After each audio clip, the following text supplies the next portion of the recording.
Do we need to turn up people? Turn it up? No, I think it's okay. Okay. Ugh, don't do that. Ooh. That's the worst test. If you can hear my mouth noises, then it's loud enough.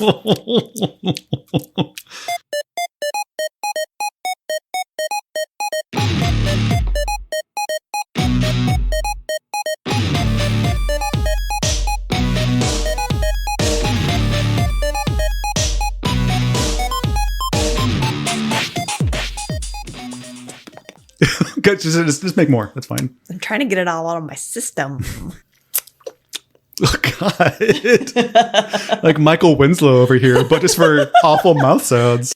Beware and warning. And a nifty 50 to everybody. I'm $50 in. I like to kick and read and kick. That's a reference for very few people. No. I got you an engraved glass plate. Yes. That I'm holding up right now. It's so clear that you can't even see it. Yes. It's precious moments, figurines of both of us. Engraved on a glass plate. Yes. They're so clear you can't see them. But they're so good. So well done. I made it myself. I harvested the glass. You mined the glass in the glass mines? Yep. I was down there for a long time. So this is our 50th book. Yeah. I mean, 50th. Well, yes. Choose book. Yeah, we've done other books. We're up to like 80 or whatever at this point. So who's counting? It's barely a milestone. Why? Because I have to. I'm not. I'm just like, I don't want to do math. I'm not even counting. Fair enough. So my name's Peter. I'm a librarian. Yeah, my name's Abby. I'm also a librarian. Today we're covering Return to the Cave of Time. And Space. You said you'd never go back, but once you pop the fun, don't stop. Yes. I am really excited for this one because I am reading the original print Return to the Cave of Time, Choose Your Own Adventure by Edward Packard.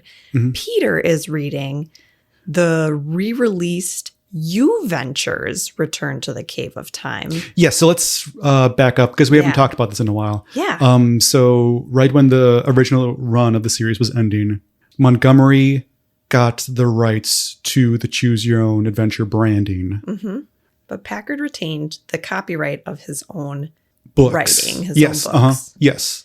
I was telling Abby about this this morning, and she's like, that would never happen now. No. Well, and that's why for so long, none of the Packard books have been printed by the original Choose Co. imprint. And that's why it's been such a big deal right now. Yes, with the retro box. With the retro box, that there's been a couple new Packard books that have been coming out and will continue to come out in the next coming year. And they're hoping to, I did an interview. And that'll be out by now. That'll be out by now by the time this episode comes out with Lizzie from Choose Co. And she had said that they are planning on having a couple more and hoping that they'll be able to negotiate and get a few more. Yes, that's so great. That's so awesome. Too. Yeah.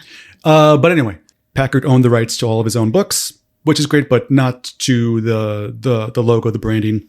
And so he re-released a couple of them through Simon & Schuster, another big publisher. Right. But they were under the title You Ventures. Yes. And so there's some minor edits from what you were showing me. It seems like the same book, more or less. Yeah. When we talked to Edward Packard and did the interview with him, he had mentioned, and through emails that we've had with him, that he made some very minor edits in the You Ventures books.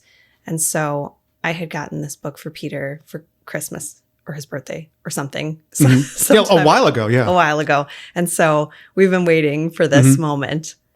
We've been waiting for this moment for like a year. Hold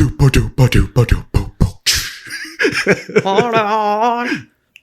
I don't think I ever told you that story. There was a dive bar that former girlfriend liked to go to, and all of her friends would wait at the bar. They would wait for the song to come up, and they would wait all night. And then when that drum beat come up, they would like bang on the bar. And I was like, I don't want any part of this. This is not my vibe at all. It's like when Sweet Caroline comes on. Yes. Bah, bah, bah. So good. So good. Mhm. So good. It was exactly like that, but it's Love just... it. I mean, that's a sick drum beat. Oh, sure, yeah. Phil Collins, great drummer, one of the best. I don't need to drummers. go to a bar every single week to do that. You could do that in your house. You could do that anywhere. Anything's a drum. If you just have gumption. If you have drumtion. Hey! Hashtag drum goals. But Hey! Oh, that was good too. So anyway, Edward Packard tried to relaunch some of these books under the U Ventures branding. He even kind of thought ahead a little bit, and he had his own app, I think, so you could try to read the books digitally. These books really didn't take off because the branding is everything. The logo is everything. Yeah. I don't think I ever told you this story. There was a kiddo came into our library maybe last year, and she said, hey, I want some Choose Your Own Adventure books. Sweet. And so I showed them, because nowadays there's a whole bunch of nonfiction ones. Right. I saw one that's like, hey, could you be a pop star? And so you can again, this is kind of a knockoff one. Everyone knows and so I could. We've learned that in Mountain Survival. Yes, hey! It's our 50th. We got to be a little retrospective. Right. So I showed them these books, and they were like, no, I want Choose Your Own Adventure. Yeah. And so, it had to say on it, Choose Your Own Adventure. The branding is so important. Yeah, because now there's all kinds of different like pick your path books. Like, so yeah, it really does. A lot of people really gravitate towards that red oval. Yes. They knew what they were doing. Yeah. And I think too, parents just also have a nostalgia for it. Oh, definitely. Yeah. Uh-huh. And so, when parents are telling kids like, trying to give them suggestions for things to read, parents will be like, well, when I was your age, I read. So the U Ventures series never really took off because it kind of couldn't, because you need that branding. The branding is so important. Well, and especially at that time, it was really the only choose kind of book on the market. It's kind of like Goosebumps. There was, they tried to do like chillers. Yeah. Back in the day too, and like a bunch of other knockoff stuff, but you don't want that. You want the real deal. No, well, and even now with R.L. Stine, like he has the Stine Tinglers and stuff. I've tried to like get kids to check those ones out, and they're just not as into those as they are into Goosebumps. So even though it has his name on it and stuff, they want Goosebumps. So nice. And so that was my experience reading this book too. This like just opening it up, it felt like homework because the sizing is wrong. I'll show you. I'm holding up a Choose Your Own Adventure book, and I'm holding up the U Venture, and the ratio is off. Yeah. U Venture is slightly bigger. Yep. Going through pages, like the font is different. The pictures are different, obviously. So it lacks charm. It lacks character. Even though the story is the same, it just did not feel the same. Yeah. So I guess we can get into it with our 50th segment of Choose Your Own Summary. Abby, you're going to summarize this book for the 50th time. No, not this book for the 50th time. I would get better after a couple times. You'd think so, but okay. But you're going to choose how you want to do it. Okay. So again, this is all about time. So that's going to be your two different options. Option number one is, again, we started this podcast 2.5 years ago. I want you to do your summary kind of how you would 2.5 years ago with A, worse audio, and B, just not as confident Abby. So that's option number one. Okay. So kind of retro Abby. Option number two is, again, we're talking past, we're talking future. I want you to think about future Abby 5 years from now when this podcast makes a ton of money from Casper and from Blue Apron. And I want you to do like rich podcast Abby.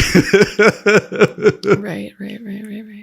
I own 51% of this podcast. I mean, you do. Maybe I'll be future Abby. Okay, I like that. Okay. Okay, so 60 seconds starts now. Hi, this is Abby from the future. I put this book into an AI generator to read it for me. And the summary that it gave me is that this book is a return to the cave of time, where I go back into the cave of time and the Cave of Time goes back into me. And really, it's like about the Cave of Time and I becoming one in a symbiotic relationship with one another. 30 seconds. Because aren't we all the Cave of Time when you think about it? The Cave of Time and I are going forward and backward simultaneously in a kind of... It's like your NPR voice. pantomime of life. It's a beautiful yet complicated blend. Kind of like this complicated blend that I am drinking now. You're done. From Starbucks. My sponsor.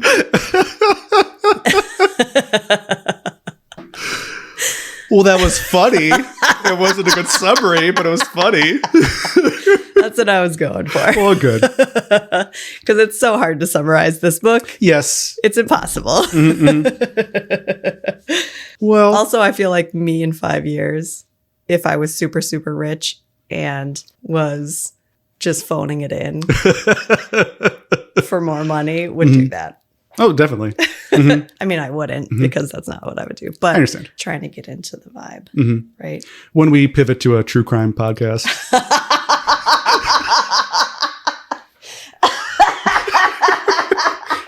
No. Oh, choose your own murder. Hey, oh. So here's how this book starts. Really quick, though, there might be some changes. And you were texting me some pages before. I think for the most part, these books are going to be the same. Yeah. So your heart races as you make your way through Snake Canyon, looking for the entrance to the Cave of Time. About mid-afternoon, you reach the familiar grove of pine trees near the cave's entrance, only to find that landslides covered it over. So again, Snake Canyon was the original place of Cave of Time. Mm-hmm. So you seem to be the same kid. Yeah. You look a little older in the illustrations in my book and a little different. But a landslide has covered it up. Yes. The landslide covered the Cave of Time. Oh, Uncle Ham, help. Can't get in. But you are not one to give up easily. You search the floor of the canyon looking for another way in. It's not until the sun is about to go down that you find one, a hole barely big enough to squeeze through, hidden by clumps of sage. So you're not going through a cave, you're going through a hole of time. Yeah. And it quickly becomes The Descent. If you've seen that movie, because you are spelunking. Yeah, it's creepy. It's a tunnel of time. Yes.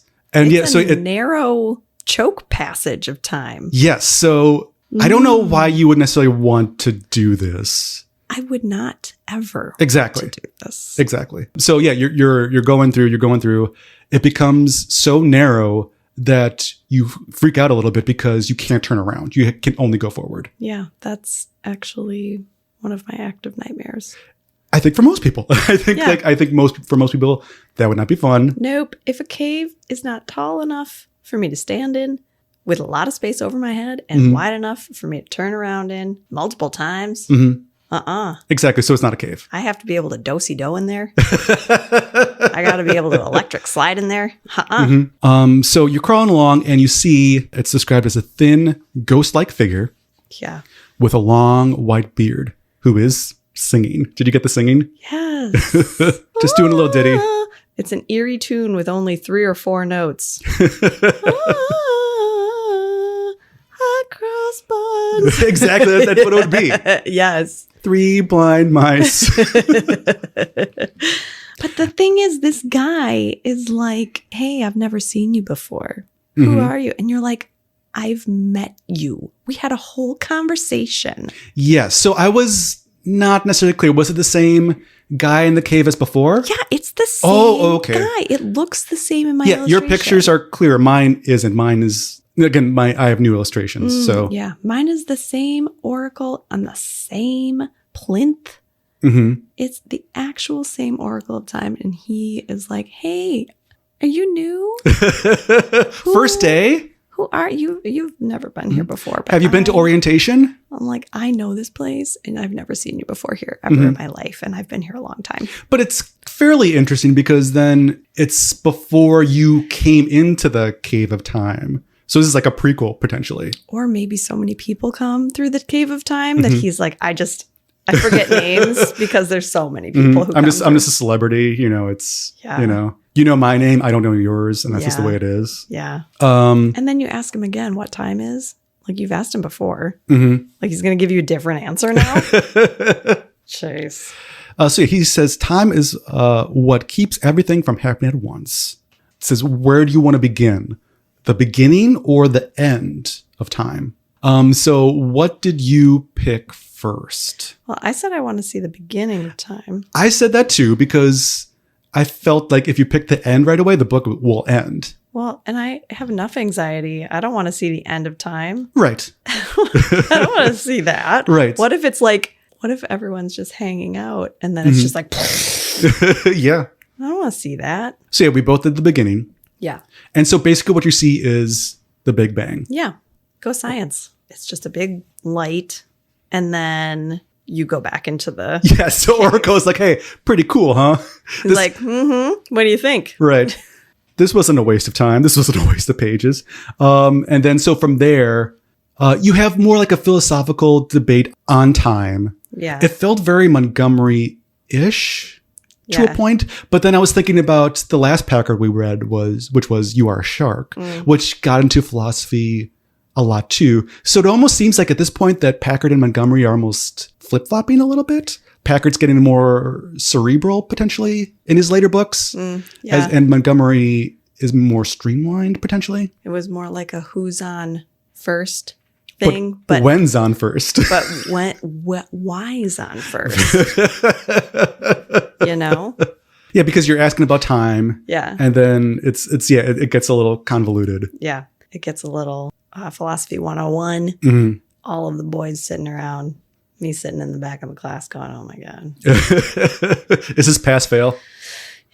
Yeah.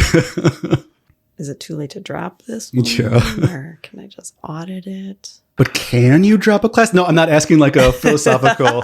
I'm not asking can. May? Yeah, may I, please? So from here, he asked the same question again. Hey, do you want to go to the past or do you want to go to the future? Right. And then, so you're asking like, hey, is there any insurance? Can I take out like an insurance policy for this? And basically, like, can you insure my safety for what I pick? And guy's like, it's probably going to be fine. Yeah. Just chill. He says as he sits there in the cave of time. Just relax, man. And so I'm not sure if you got this, but there was a safe word. Oh, you didn't get this at all. Okay, so there was a safe word that the guy gives you. Banana. No. Okay. It is calypso. No. Oh, wow. So that's a big change. Totally different. So in my book, I'm reading the re-release, The U Ventures. The Oracle says like, hey, if you ever run into trouble, say the word calypso. I'll drop you somewhere else. What the fuck? That's not at all in this one. Okay. But again, you can only use it sometimes. The guy specifically says you can only use it once. And I was like, I'll use it whenever I want. But then sometimes the book Close. Exactly. Yeah. Like Beetlejuice.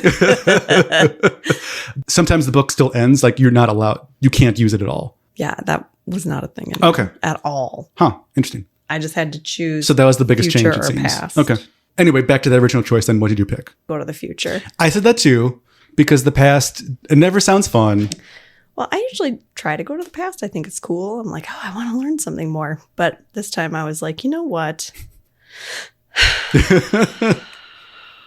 I'm done. So let's go to the future and make sure everything's okay. Yeah. If you go to the past, which we'll get into later because there's something I really want to talk about. If you go to the past, it's basically Ice Age, and you see like the first humans, and you see the first like Neanderthals as well. Yeah. Oh, I mean, in my future path, I go back too. I did too as well. So I mean, you do end up doing both. It's very because there's only 16 endings. Okay, mine doesn't say that. That probably sounds right though. Yeah. But it feels very You Are a Sharky, where it's almost like a big circle. Yeah. In some cases. I wanted to go to the future, right? And I end up in this weird coffin-looking thing. So it's like a Matrix coffin thing. Right. It's very interesting that this obviously came up before the Matrix. Right. But it is basically like that. It's like all these electrodes in my brain, especially in my pleasure center of my brain, which is like, oh, I smell like buttered popcorn and I feel warm and I hear this nice music and everything feels really awesome and great. I feel like I'm getting a lot of hugs. And then an oxygen mask comes on and I get plunged into the water and it exercises me so that I don't atrophy all my muscles and stuff. Right. So, and then when your muscles can't take anymore, it knows to automatically stop. And then you go back to this state. Yeah. And you're not always like asleep, but you're just always like so chill. Right. You know? This message comes into your ears and it's like, oh, hey, like we're pretty sure you're an alien intruder. So we need you to talk to your supervisor. Yeah, we're going to have to send you to the manager because just not working out. So they send you in, transport you to Celeste 433, who's the overseer of Suprema 87 Colony 143 to the fifth power, Proxima Neptune, which is a great name for a place. And she's like, you know what? You should be super duper happy in the supremely pleasurable life that we've made possible. But you have an irrational, rebellious quality in your personality. Why are you still sad? You're like bumming everybody else out. So that was required in your previous culture. Why are you being such a little dick? Like, what's your problem? Do you want to accept your good fortune and have this life of continual pleasure? Or are you going to be a little rebellious stinker and just keep like bucking the system? Right. You know? So you showed me a picture, and I think this is where we diverge, because I was like, hey, I'm going to stay in these coffins. I'm going to stay in the fun coffin. You're going to die. Well, you don't know that until... You don't know that. But yeah, I was like, well, I mean, that sounds nice, but I've seen the movie WALL-E, and I know how this goes. You're able to exercise. I mean... And swimming? Swimming sounds fun. But still, I read this book, Dopamine Nation, okay? It's a really great book. I feel like everyone should read it. Basically, if you keep pushing on like the pleasure center of your brain, right, you never experience the negative side. There's no balance. You basically never have any balance, and you need to continuously push harder on the pleasure center of your brain to experience actual pleasure, right? And that's when it leads to people like getting into addiction and things like that. So I was like, I've seen WALL-E. I've read Dopamine Nation. You can't fool me. But I like to think in the future, like, hey, we figured this out. It's totally fine. You can't fool me. Okay, fine. So yeah, if you do pick that, Edward Packard's like, oh, you immediately regret this, which is like, well, thanks, Packard. Like, thank you for telling me how I feel. Well, and you immediately regret it, but then also you start to notice that you're getting a little less food, and you're getting a little less exercise. And then you hear this announcement that's like, hey guys, we're kind of at war. Hate to let you know this right now, but we're at war and we actually need those nutrients and stuff for people who are fighting. So we're going to have to take them from you. And then you like slowly get less and less nutrients and less exercise until you like wither away and die. Unless you got the re-release because you can use your safety word. Hey. So I didn't die here. Oh, that's good. Yeah. You calypsoed? I calypsoed out of there. You calypsoed on out of there? I don't know how to calypso, but I would I got out of there. Dude. Nope. Pretty sure it's the calypso. I calypsoed on out of there. Peter did the hustle. Let's hustle. So yeah, we'll talk more about me later, but in your book, I would have died. You would have absolutely died. So you didn't do that, obviously. But yeah, I was like, no, I cannot do that. And she was like, cool. You clearly are a decider. I'm a decider. You do not understand that constant pleasure is superior to freedom of choice. What a little dumb. Yeah, sure.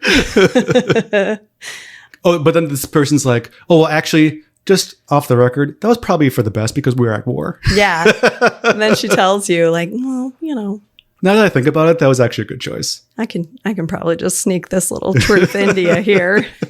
You're all gonna die anyway. So, but then like, why didn't you say that in the other branch? Right, give me the choice. You don't get I think the person even says like, hey, I probably should have told you this earlier, but everyone's going to die. Right? It's terrible. She's like, do you want to go to Alpha Alpha? It's a colony like near Pluto. Or do you want to go to Earth? And you're like, oh, I really want to go to Earth. That's where I'm from. She's like, oh, Earth is just gross now. It is icky bad. And you're like, well, I don't care. I traveled through a time warp from there. I just want to go back. Okay, so I choose to go to Earth. I wake up in this like space capsule shooting through the space.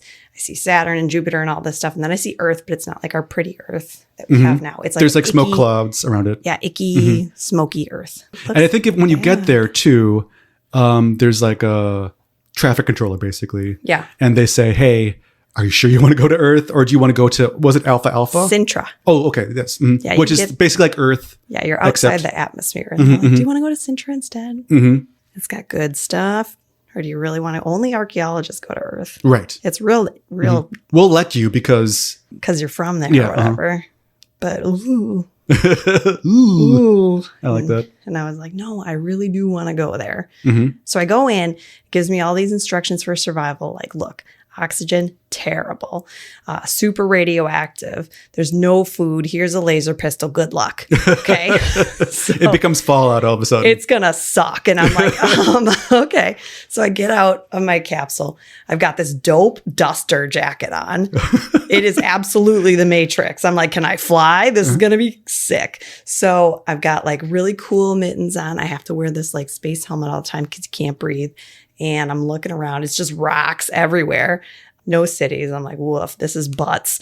But the spacecraft starts coming towards me. I have the choice to jump back in my capsule or stay and just look. And I'm like, stay and look. What a dumb idea. What is that? So I jump back in my space capsule. What happens if you stay and look? The spacecraft picks up your capsule, zips it away. You walk around for a while. And then the spacecraft comes back and puts you in a net. Space net, and picks you up because it thinks you're garbage. Okay. But you didn't do that. And then it dumps you in a trash heap. But I didn't do that. Jump back in my capsule. Spacecraft lifts me up and it zips me through the desert and brings me back to this domed city. Okay. All these people come out. They're hominids. It says, I don't know if they're exactly human, but they're close to human. And one of the guys is like, oh, hey, I'm Yamara. I'm the consul here. Welcome back to Earth. We heard you were coming. You traveled through a time warp. And I'm like, oh, yeah, I came through the cave of time. He's like, yeah, that's the same thing. That's what I meant. Shows you this big video screen. Yes, I saw the picture of that. And it's got like what Earth looks like now. And it's all like weirdly Pangea'd, you know, like Australia's connected with Asia. And it's just like totally smushed up. You're like, well, maybe I could still find the cave of time. Because Earth still exists, so the cave of time still exists, right? He's like, well, you can still live here if you want and become one of the stewards like us and help take care of the Earth if you want. And real quick, though, the cave of time concept is always so wild because you're looking for the cave of time. You're going to the cave of time.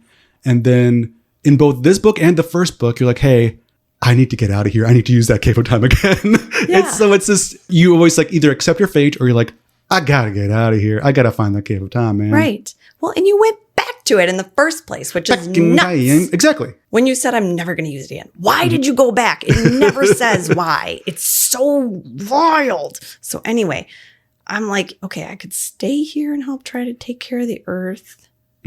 Or I could try to get back to my own time. This place kind of sucks. So I decided to go back. Find the cave of time. I jump in. I end up back somehow at my classroom. Oh, okay. And I'm like, oh, okay. Like in present time or in? Yes. Oh, okay. So it's like a dream ending? Nope. At my classroom at school, but I'm like 5 minutes late for school. And I'm like, oh. Yeah, okay. I saw this, yes. I can sneak in. My teacher won't notice me. So I get into class. Nobody like asks where I've been. I've been gone for a couple days, so I'm like rude. And real quick, this happens a lot in the book where you'll just get dumped into another either branch or just another scenario. Yeah, and it's like not like you're walking through the cave of time like in the first book. It's like you fall. Yes. You fall into chutes. And then you wake up because you like basically go unconscious. Like you fall and you hit your head and then you wake up and you're like somewhere else. Right. So it reminded me a lot of You Are a Shark. Yeah. I get into my seat. My teacher is like, how many Supreme Court justices are there? And like, without even raising my hand, I'm like, 9. 9. She ignores me. And then I yell it again. I'm like, 9. And the teacher ignores me again. And she's like, okay, you little dummies, it's 9. And then out of nowhere, everyone turns and looks at the door. And they're like, well, look who decided to show up. It's you, me. Right. And so I'm you're like, out of time. What the hell? So I'm out of time. Like, I'm not in my right time frame. I'm out of the time loop. I'm 5 minutes out of whack. So I have to decide if I'm going to try to book it to the bus stop and make it back to the Cave of Time. But to get to the bus stop, I have to cross a bunch of streets and hopefully not get hit by future cars. Yes, and this was kind of a storyline in that one Give Yourself Goosebumps we read. Yeah. The time one. Yeah. So not get hit by future cars, which was so confusing to me, or stay and hopefully get help somehow. Like, it was so confusing. And I was like, I'm not doing that. I don't want to try to live 5 years behind. 5 minutes behind. 5 minutes behind. That's Do you want to pull a Lisa Loeb and stay? No. I only hear what I want to. So I was like, all right, I'm going to run. I'm going to run to the bus stop. So I sprint across the street. Miraculously, it works. And then I'm at a stoplight and I'm like timing it out. Like, okay, time out the stoplight. Yes, I get across the street. I somehow miraculously get to the bus stop. I live like a hobo on the bus for days until I get back to Uncle Ham's farm and go up to the Cave of Time. Get in there, trip on a rock, fall down a chute. So I never make it to the Oracle. Fall down a chute. Go back to the caveman's. Okay. Then I'm in caveman time. Well, you had a really long branch. I know. So I run into this guy named Ayark. Yes. Caveman boy. He's a Neanderthal. And then this cave bear comes out. He's like growling at us. And so you can decide to either follow him and climb up this wall. Yep. Or run out. Yes. I decided climb up the wall. I think that's when I did this, I did that too. Because I was like, cave bear, he can run on all fours. He's going to beat me. He's got to be faster than me. No way I'm going to win. I follow Ayark up the cave wall. Suddenly, we're both falling. We fall through a little crevasse. Suddenly, we're back in my own timeline. Oh, see, I didn't get this. Okay. And Ayark is there too. And I hear an airplane overhead. So I know I'm back in my timeline. And I'm like, oh, buddy, Ayark, I'm so excited you're here. You should probably come live with me because your family's all dead. Yes. Get ready for TV, bro. You are going to love this. Video game night. The end. Weird run. Yeah. I liked the 5 minute out of sync branch. That seems really cool. Yeah, it was really cool. If you do decide to stay in that branch, which I went back and did. You end up sitting outside of the principal's office crying for a long time. And then she gets your parents who bring you to the hospital. And then you sleep there for a while and then you wake up and there's a blackboard that's has I saw that. Yes.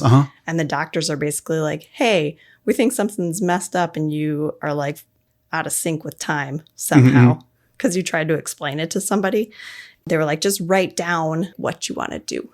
They read your things 5 minutes later or whatever.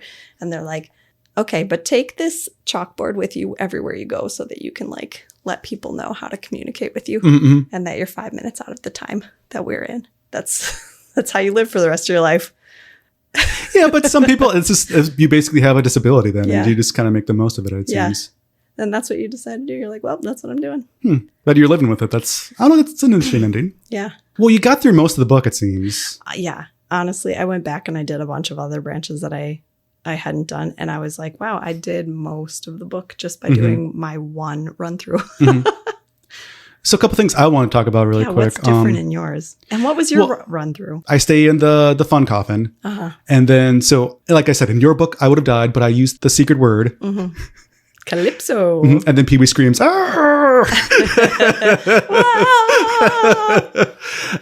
yeah, I say Calypso, and then I'm on a ship. Oh. Did you get this? Okay. Yes, I've done the ship. Ship, yeah. So yeah, I'm on the ship, and there's kind of a scuffle on board, and you're on the Bounty. Yeah, the HMS Bounty. Yes, which is famous for the mutiny on the Bounty. Yeah. You're right in the middle of it. You can either go with the captain in his longboat, and they make this historic, crazy voyage of 1,000 miles to the nearest land. and they somehow survive. It's a fairly crazy story. Or you can go with the mutineers, and you can go through their whole historic run to the bitter end. And so, yeah, I know I've seen enough of the movies that I know how this story ends. Like, I know that basically all the mutineers die. Yeah. And the captain and his crew, most of them all survive. Yeah. So it's like, hey, I know how this story ends. I'm going to go with the captain. And guess what, Abby? That's not good for you, buddy. Yeah, it wasn't good for me because you basically die of thirst. Yeah, because the captain's like, nope, you can't drink water during the day. You sweat it all off. Which is smart. I mean, when you have a limited supply of water and you can't get any other water, because we've all read The Rime of the Ancient Mariner. Mm-mm. If you haven't, you probably should, listeners. It's one of my favorite poems. Don't shoot albatrosses. Don't do it. Don't do it. I know it's tempting. I die, and they have a little funeral for me, and they plunk you in the water. Yeah. And keep on going. And then they just go. Which is kind of funny because on this longboat, like 1 or 2 people died.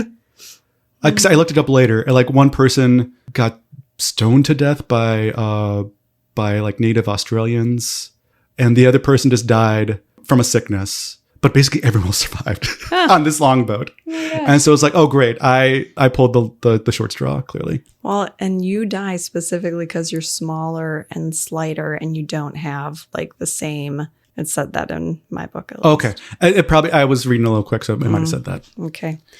Did you do the path where you go with the I did a little mutineers? Bit. Yes, I did a little bit. Because, yeah, there's a couple where you go with the mutineers and you either can ditch them because which actually happened because they ditched some of the mutineers on Tahiti. Yep. And then some of them went to this other island. Yeah, Pitcairn. Yes, where they shipwrecked the ship on purpose. Yeah. And then so you're stranded there if you do that. When you get to Tahiti, they throw you in and lock you in like the first mate's cabin because they're like, we don't know if we can trust you even though you joined us. You're 9? You said you're 9? Get in there. So I thought that part was interesting because I looked up later, like I said, and it seemed fairly historically accurate to what actually happened. So I like that. That was kind of fun. Yeah. But the part I wanted to talk about was going back in time to Ayark. You can either follow him or you can not follow him. Yep. Run out. And you run into a bunch of Neanderthals. Yeah. It's probably his like group, his tribe that he was from, I'm assuming, because it was close enough to I think it was entrance. Ayark was an actual primitive human, and this other group is Neanderthals because they look different. I think they look different, is what I gathered. I don't know. In my book, it said they were like the same, roughly. Oh, okay. Maybe it was different in your book. You do run into like a tribe of Neanderthal people, and then you're like, oh, hey guys. Yes. You're close enough to me. Let's be buddies. But you don't understand them at all. Like their language is so different from yours. And there's a bully Neanderthal. Yeah. His name is Vor. He does not like you. Yes. And the people in the tribe are also kind of like skittish of him because he's kind of like he's a teenager. Whenever he pushes you down, it says they look the other way. They're like, oh, this is awkward. They don't know about being upstanders instead of bystanders. Exactly. You know?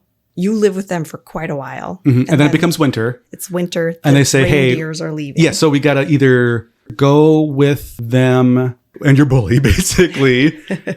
My tormentor. Yes. Or you can go on this raft. Yeah, they're like, this guy made a raft. They're going to try to raft it. Right. These three people, 1 raft.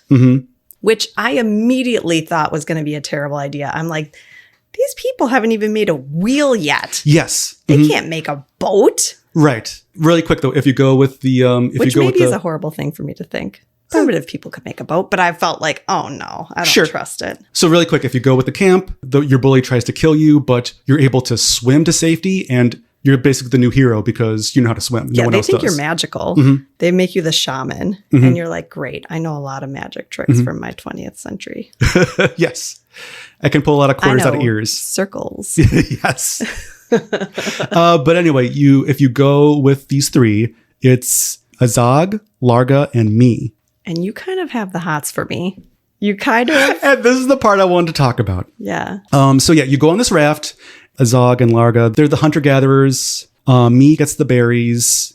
And you kind of take care of the raft, make sure that everything's tightened down. Mm-hmm. And this is the part I want to talk about. All goes well for the first few days. You grow to like me a lot. People living in modern times might say that she's ugly because of her bony forehead. But when she smiles, she looks so happy that you begin to think that Neanderthals look just as good as modern people.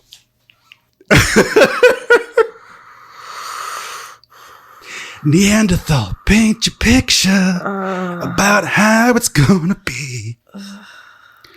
But now I should know better.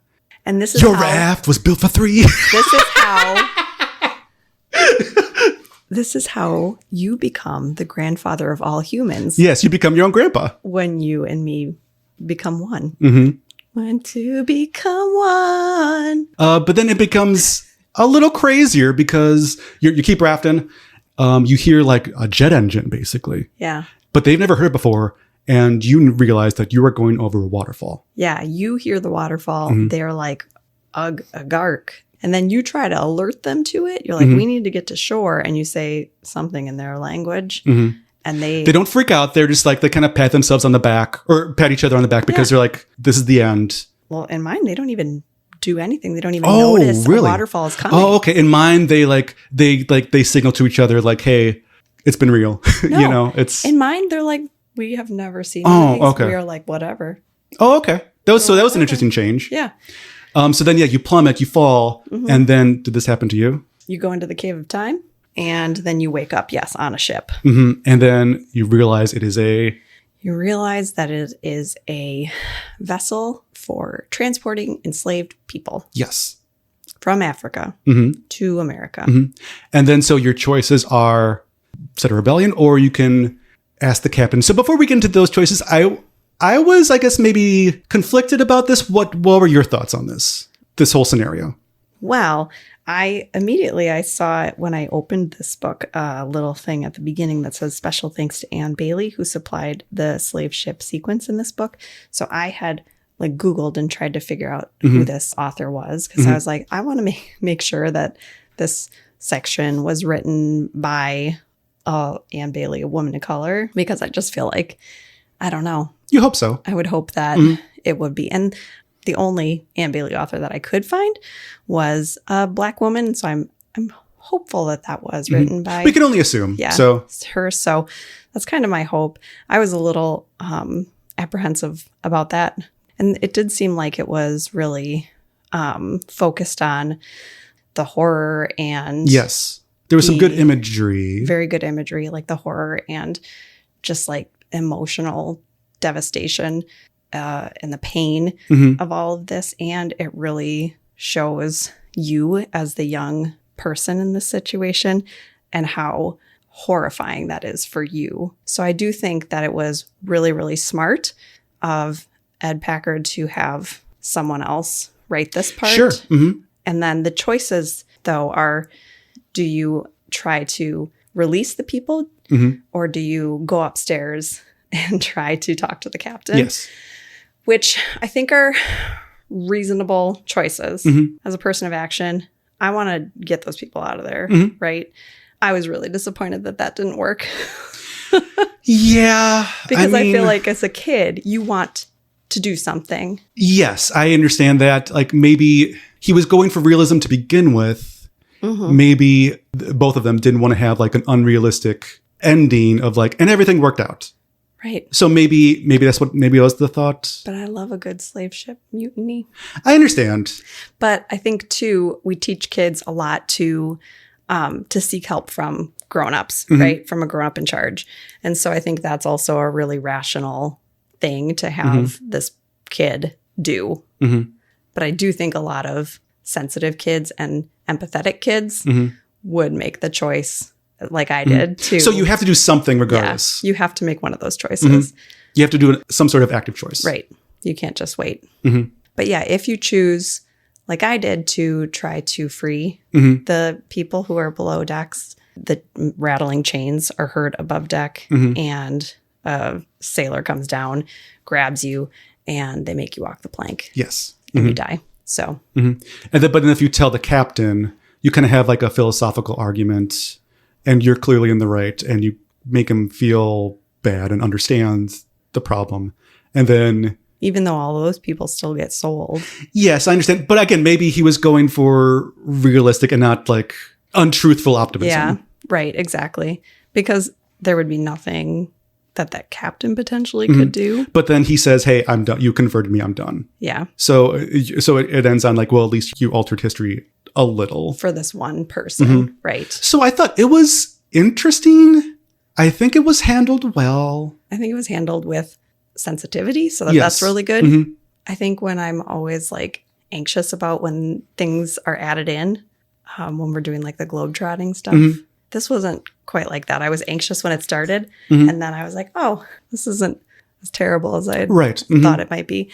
I would have really appreciated if there would have been a way for the people who were being sold into slavery to have some kind of like voice. But there wasn't really any opportunity for them to have that. It was really just kind of like 2 short opportunities in that branch. I was surprised that it was in there. I was surprised too, because history isn't fun. I mean, history is fun to learn about, but history isn't fun for everybody. Yeah. Well, and 2, it was like, I mean, a lot of the things that happened though, even in the far future, it's like, well, this is the effect of greenhouse gases and climate change. So again, it felt very You Are a Shark-ish, where it's like, hey, here's the reality of these animals dying. Yeah. And this is the way of nature and the way of life. Yeah, Ed's really bringing us down. With purpose, though. I mean, like I said, I think it's almost like Montgomery and him are switching places. I mean, think about mountain survival. Think about the survival at sea. Like, he does do a lot more serious books. Of course, yeah. Than Montgomery does. Montgomery doesn't do the serious stuff. I mean, he does, but it's more philosophical than realistic. Yeah.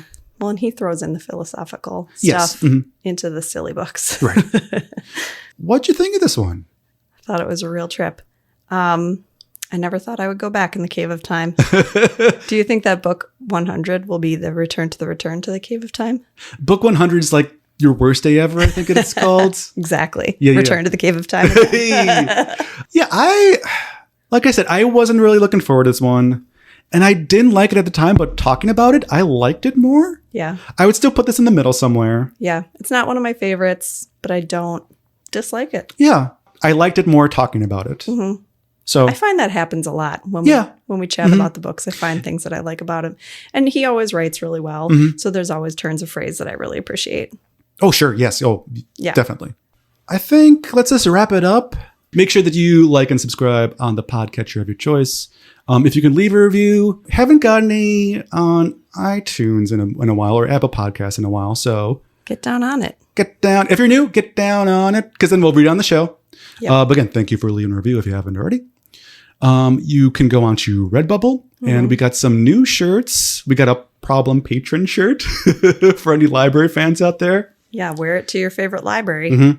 Go on our Instagram, because Abby will post some of the photos from her book, so you can see some of the crazy illustrations. And Peter will send me some from his book. Yes. Also, really quick update. We re-released our Rob Wieland episode. And so, we linked to the GoFundMe. And thank you so much to the people that donated. It really meant a lot to us. We saw a lot of just $10 ones, and we recognized some names. It meant a lot to us. So thank you so much. Do we have any shout outs? Yeah. Thank you so much, Carrie. It really meant a lot to us. Nobody else reached out and let me know that they had donated. So, but I recognized a couple names. I did too. So, but yeah, maybe they didn't want to be publicly recognized. But yeah, thank you. It made something that was sucky a lot less sucky, and we kind of can't talk about it without getting choked up. So, it's so cool, the community that we've created. It's of course small, but it's so wonderful that this means so much to you, and then that you turn around and you do something for us, and that was so cool. So thank you to anyone that donated, or just anyone that listened to that episode too. It was nice to hear his voice. So yeah. Thanks for choosing us today, everybody. And happy Nifty 50. Oh, yes. My goal for our next 50 books is to always read them.